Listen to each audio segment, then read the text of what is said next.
What's up, everybody?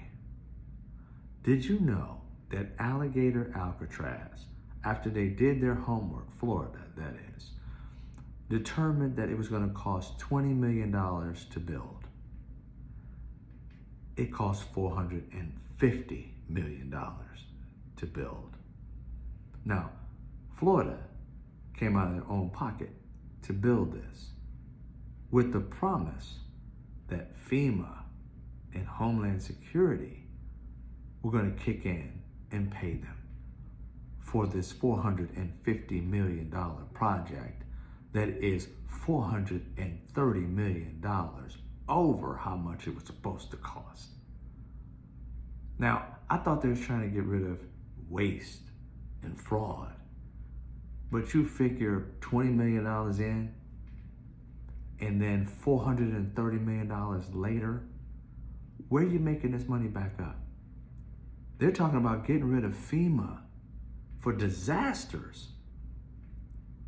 And I understand there's a section of FEMA that's not for disasters, it's for rebuilding projects, right?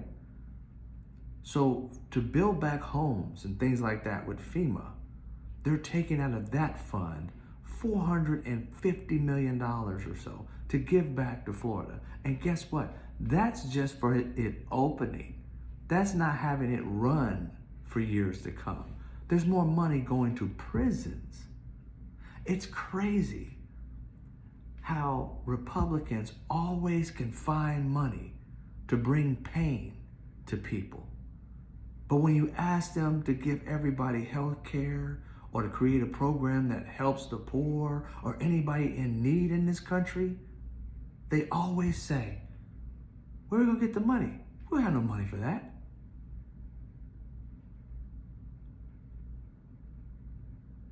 How is it that this party has money for pain, but never to help its citizens? Oh, and by the way, if you've ever been to Vegas and seen some of the hotels out there, let's say the Palms, that was built in 2001. It cost $275 million to build.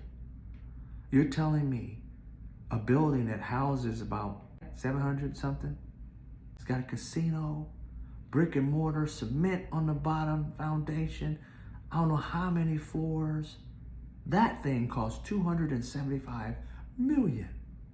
You got a bunch of white tents with cages in it, and that cost $450 million. Hello, that does not make sense. It does not add up. It has criminality, fraud, and abuse all written over it. There is no way in hell that thing cost $450 million.